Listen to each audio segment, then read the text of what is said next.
মিটিংখন ইয়াত ফ্লপ হৈ গৈছে। ইয়াত কংগ্ৰেছী মানুহ নাই। আমি ৰাতিপুৱাৰ পৰা চাই আছোঁ যে সুদা চেয়াৰ এখন পৰি আছে, তাতে কোনো মানুহ নাই। গতিকে আমাৰ দুখ লাগছে। আমি গৌৰৱ গগৈ আহি আমি প্ৰশ্ন কৰিলোঁ হয় কিছুমান। পাকিস্তানত কিয় গৈছিল? পাকিস্তানত কিয় গৈছিল আমি সেইটো প্ৰশ্ন কৰিলোঁ।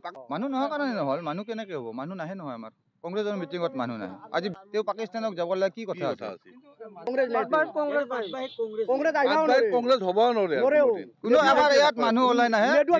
কংগ্ৰেছৰ মিটিঙত মানুহ ওলাই কিন্তু তেওঁ পাকিস্তানত 15 দিন যাই আছে, কিয় গৈছিল, তেওঁ কিয় যোৱা নাই, সেইটো চাৰ কাৰণে আমি ইয়াতে আছিলোঁ আৰু আমি তেওঁক সোধাৰ কাৰণে আছিলোঁ যে পাকিস্তানত যাই আপুনি কি কৰলাক, গম পাইছে ন? গৌৰৱ গগৈ পাকিস্তানত 15 দিন কিয় থাকলাক, কিয় আহিলাক, কি কাৰণত গৈছিল তেওঁ? এই এটা গণ্ডগোল হৈ আছে। তেওঁ নাজানে নেকি অসমৰ মানুহ হৈ তেওঁ মানুহ নহয় মানে কংগ্ৰেছ নাই, পাটবগীত কংগ্ৰেছ নাই। গৌৰৱ গগৈ আহা বুলি কৈ আছিল, সুধা আপোনালোকে চাওক, সুধা চকী কেইখন আছে, একো নাই। গতিকে এতিয়া কি জানো ন, আমাৰ ইয়াতে পাটবাহী হেৰি এলেকাত এতিয়া কংগ্ৰেছ নাই। গৌৰৱ গগৈৰ অহা কথা আছিল, গতিকে গৌৰৱ গগৈৰ আমি ছায়াটো দেখা নাপালোঁ। গতিকে ভয়তে তেওঁ আহিব নালাগ কিজনী। পাকিস্তানত যাব পাৰে কিন্তু আমাৰ এতিয়া আহিব নোৱাৰে, একেকো আহিব নোৱাৰে, একে আহিব লাগে ইয়াতে। তেওঁ অসমৰ মানুহ হৈ তাতে কিয় পাকিস্তানত যাব লগা কথা আছে দিয়ক? অসমতে ভাতে আছে দিওঁ, দেউতাই অসমত থাকি থাকি মৰি গ'ল, আপুনি ল'ৰা হৈ কিয় পাকিস্তান যাব লাগে? গতিকে এতিয়া কংগ্ৰেছৰ চিট নাপায় দিয়ক।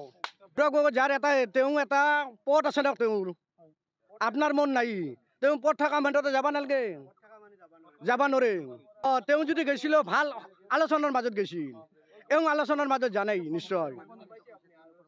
তেওঁ বিভিন্ন মিটিং আছে, তেওঁ আমাক সময় দিব নোৱাৰিলে। অকল তেওঁৱে আহিছেতো, গৌৰৱ গগৈ ছাৰ তেওঁ কলগেছিয়াত আছে, বৰপেটা ৰোডত আছে, তেওঁ বিভিন্ন ধৰণৰ মিটিং আছে। আমাৰ সময়খিনি নিমিলিল, তাৰমানে তেওঁ সেইকাৰণে মিটিংখন হ'ব নোৱাৰিলে। এনেই 10টাত আছিল, তেওঁ মিলাব নোৱাৰিলে তাৰমানে পাটবাউসীত আহিব নহয়। তেওঁ বিভিন্ন ঠাইত মিটিং আছে, মানে আমি মিলাব নোৱাৰিলোঁ সময়টো একচুৱেলি। এনেই আমাক 10টাত দিছিল, আমি 10টাত মানুহখিনি ইয়াত আহিব নোৱাৰিলে তাৰমানে। আৰু আমাৰ চবখিনিয়ে আমাক কোৱা হৈছিল তাৰমানে। মিটিংখন ইয়াত ফ্লপ হৈ গৈছে। ইয়াত কংগ্ৰেছী মানুহ নাই। আমি ৰাতিপুৱাৰ পৰা চাই আছোঁ যে সুদা চেয়াৰ এখন পৰি আছে, তাতে কোনো মানুহ নাই। গতিকে আমাৰ দুখ লাগছে। আমি গৌৰৱ গগৈ আহি আমি প্ৰশ্ন কৰিলোঁ হয় কিছুমান। পাকিস্তানত কিয় গৈছিল? পাকিস্তানত কিয় গৈছিল আমি সেইটো প্ৰশ্ন কৰিলোঁ। মানুহ নোহোৱাৰ কাৰণে নহ'ল। মানুহ কেনেকৈ হ'ব? মানুহ নাহে নহয় আমাৰ কংগ্ৰেছৰ মিটিঙত মানুহ নাহে। আজি তেওঁ পাকিস্তানক যাব লাগে কি কথা আছে? কংগ্ৰেছ হ'ব নোৱাৰে। কোনো আমাৰ ইয়াত মানুহ ওলাই নাহে। কংগ্ৰেছৰ মিটিঙত মানুহ ওলাই কিন্তু তেওঁ পাকিস্তানত 15 দিন যাই আছে, কিয় গৈছিল, তেওঁ কিয় যোৱা নাই, সেইটো চাৰ কাৰণে আমি ইয়াতে আছিলোঁ আৰু আমি তেওঁক সোধাৰ কাৰণে আছিলোঁ যে পাকিস্তানত যাই আপুনি কি কৰলাক, গম পাইছে ন? গৌৰৱ গগৈ পাকিস্তানত 15 দিন কিয় থাকলাক, কিয় আহিলাক, কি কাৰণত গৈছিল তেওঁ? এই এটা গণ্ডগোল হৈ আছে। তেওঁ নাজানে নেকি অসমৰ মানুহ হৈ তেওঁ মানুহ নহয় মানে কংগ্ৰেছ নাই, পাটবগীত কংগ্ৰেছ নাই। গৌৰৱ গগৈ আহা বুলি কৈ আছিল, সুধা আপোনালোকে চাওক, সুধা চকী কেইখন আছে, একো নাই। গতিকে এতিয়া কি জানো ন, আমাৰ ইয়াতে পাটবাহী হেৰি এলেকাত এতিয়া কংগ্ৰেছ নাই। গৌৰৱ গগৈৰ অহা কথা আছিল, গতিকে গৌৰৱ গগৈৰ আমি ছায়াটো দেখা নাপালোঁ। গতিকে ভয়তে তেওঁ আহিব নালাগ কিজনী। পাকিস্তানত যাব পাৰে কিন্তু আমাৰ এতিয়া আহিব নোৱাৰে, একেকো আহিব নোৱাৰে, একে আহিব লাগে ইয়াতে। তেওঁ অসমৰ মানুহ হৈ তাতে কিয় পাকিস্তানত যাব লগা কথা আছে দিয়ক? অসমতে ভাতে আছে দিওঁ, দেউতাই অসমত থাকি থাকি মৰি গ'ল, আপুনি ল'ৰা হৈ কিয় পাকিস্তান যাব লাগে? গতিকে এতিয়া কংগ্ৰেছৰ চিট নাপায় দিয়ক।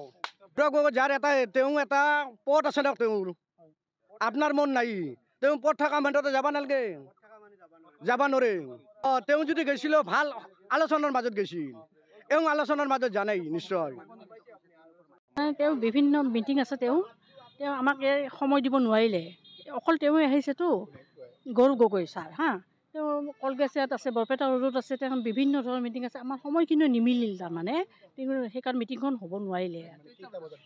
এনেই 10টাত আছিল, তেওঁ মিলাব নোৱাৰিলে তাৰমানে পাটবাউসীত আহিব নহয়। তেওঁ বিভিন্ন ঠাইত মিটিং আছে, মানে আমি মিলাব নোৱাৰিলোঁ সময়টো একচুৱেলি। এনেই আমাক 10টাত দিছিল, আমি 10টাত মানুহখিনি ইয়াত আহিব নোৱাৰিলে তাৰমানে। আৰু আমাৰ চবখিনিয়ে আমাক কোৱা হৈছিল তাৰমানে।